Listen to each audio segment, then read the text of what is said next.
அனைவருக்கும் இனிய காலை வணக்கம். தினத்தந்தியில் உள்ள தேவதை குறுக்கெழுத்து போட்டியை தான் பார்க்க போகிறோம்.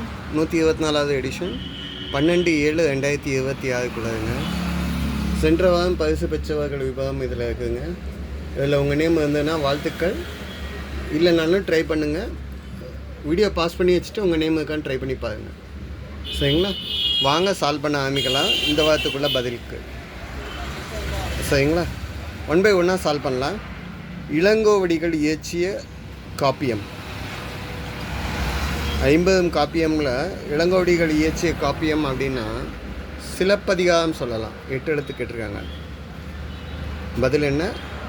சிலப்பதிகாரம். சிலம்பை வைத்து மையமாக கதையை கொண்டு போன சிலப்பதிகாரம் சொல்லுறது. கண்ணகி கோவலன் மாதவியை பற்றி சொன்ன ஸ்டோரி. ஓகேங்களா? கற்புக்கு உதாரணமாக எடுத்த கண்ணகி. ஓகேங்களா? பாண்டிய மன்னன் சொல்லக்கூடிய வார்த்தைகள். சரிங்க. 2 கிராமத்தை பேரில் அமைக்கக்கூடிய வார்த்தையில் சொல்லணும். கிராமம் அப்படின்னா சிச்சு சொல்லலாம். பட்டிக்காடு அப்படின்னு சொன்னால் இப்போ நீங்கள் நக்கலாக சொல்கிறீங்கன்னு சொல்லுவாங்க. ஆனால் பட்டிக்காடு அப்படின்னா கிராமம் அப்படின்னு அர்த்தம். ஓகே, பதில் என்ன? பட்டிக்காடு. ஓகே. 3 இடமிருந்து வலம் என்ன? டீயில் முடியுதுங்க. இறைச்சலை நீங்கள் இங்கிலீஷில் சொன்னீங்கன்னா என்னென்னு சொல்லுவீங்கன்னா நாய்ஸ், சத்தம், கூச்சல், இறைச்சல் ஆல்ரெடி இருக்குது. இதுக்கு இன்னொரு வார்த்தை நாய்ஸுன்னு போட்டு நீங்கள் தேடினீங்கன்னா சந்தடி அப்படின்னு சொல்லி ஒரு வார்த்தை. தமிழ் எழுத்து சந்தடி அப்படின்னா நாய்ஸ், இறைச்சல் அப்படின்னு அர்த்தம். ஓகேங்க. 8 இடமிருந்து வலம் உடல்நல பாதிப்புன்னு சொல்கிறாங்க. கா வந்திருக்கு. உடல்நல பாதிப்பு அப்படின்னா வியாதி, பிணி, என்ன வகையாக? ஓகே, பாய் ஹிண்டு பார்ப்போம். கவனம், ஈடுபாடு. 5 வலமிருந்து இடம். கவனம் வேணும், ஈடுபாடோடு இருக்கணும். நாட்டம் சொல்ல முடியாது, ஆர்வம் சொல்ல முடியாது. ரெண்டுமே கவனம்ங்க வார்த்தை வராது. 5 வலமிருந்து இடம். 2 எழுத்து இக்கு இருக்கனால அக்கறைன்னு சொல்லலாம். ஆல்ரெடி 2 எழுத்து என்னது இக்கு இருந்துச்சு, அதனால் அக்கறைன்னு சொல்லியாச்சு. ஓகேங்க. 7 குறைவாக இருக்குது. அதிகமாக இருந்தால் மிச்சம் மிகைன்னு சொல்லலாம். குறைவாக இருந்துன்னா என்னென்னு சொல்லுவீங்க? 7 வலமிருந்து இடம். கம்மியாக இருக்குன்னு சொல்லலாம். ஓகேங்க. 6 மேலேருந்து கீழே இருக்கா? இப்போ தான் சொன்னோம். மீதியாக இருந்ததுன்னா அது என்னன்னு சொல்லலாம்? மிச்சம் இல்லைன்னா மிகைன்னு சொல்லலாம். இங்கே 4 எழுத்து கேட்டிருக்காங்க. மேலேருந்து கீழே மிச்சம்னு சொல்லலாம். ஓகேங்க. அடுத்த வார்த்தை சமையலறை. சமையலறையை என்னன்னு சொல்லலாம்? அடுக்கலைன்னு சொல்லலாம். பதில் என்ன? அடுக்கலை. இக்கலை அப்படின்னு எழுதுனீங்கன்னா 11 கீழேருந்து மேலே என்னதுன்னு பார்ப்போம். பாரம்பரிய விளையாட்டு. பாரம்பரிய விளையாட்டுன்னா நம்ம சிலம்பம், கபடி அந்த மாதிரி சொல்லக்கூடிய வார்த்தைகள். லைவில் முடியக்கூடிய நேமில் கேம் தெரியலை எனக்கு. ஸோ அப்போ இதனால் இதை அடுப்படின்னு சொல்லி மாற்றுவேன். ஸோ அடுப்படி அப்படின்னா கிச்சன், இல்லைன்னா நான் அடுக்கலைன்னு சொல்லியிருக்கலாம். எனக்கு லைவில் முடியக்கூடிய பாரம்பரிய விளையாட்டு கிடைக்கல. ஸோ அதனால் கபடி அப்படின்னு சொல்கிறேன். ஓகேங்களா? ஸோ அப்போ அது அடுப்படின்னு சொல்கிறேன்.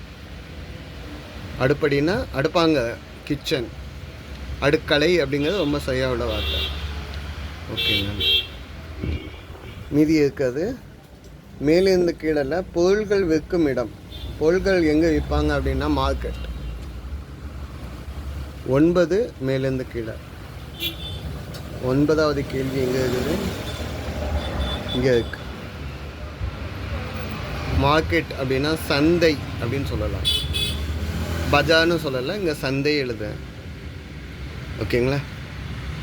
சந்தை, பஜார், கடை, இந்த மாதிரி இதில் நான் சந்தை எழுதியிருக்கேன். சரிங்க. கீழேருந்து மேலே வீட்டுக்கு வேணும். வீட்டுக்கு எல்லா வீட்டுக்கும் என்ன வேணும்? வாசல் வேணும். இங்கே கே வந்துருக்குங்க. கீழேருந்து மேலே 4 கீழேருந்து மேலே 7 இல்லை 4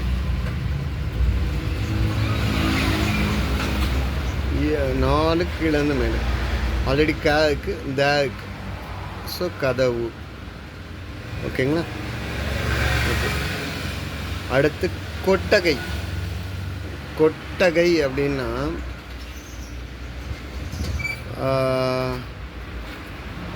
நம்ம டெம்பரரியாக ஷெட்டு போடுறது தான் கொட்டகைன்னு சொல்லுவோம்.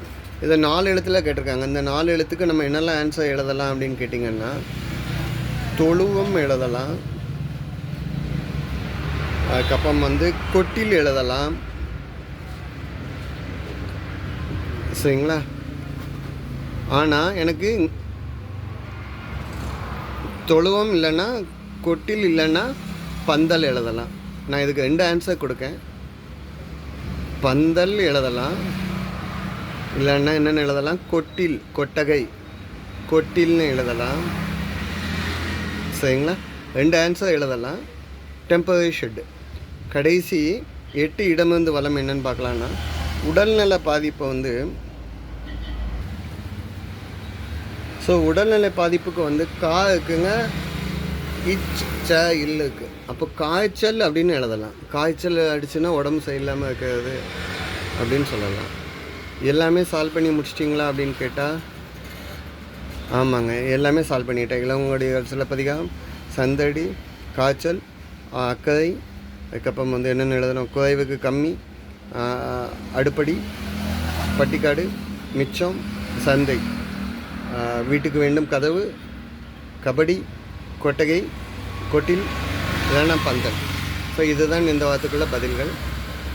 தப்பாக எதுவும் மென்ஷன் பண்ணியிருந்தால் கமெண்ட்டில் கொடுங்க. நன்றிங்க.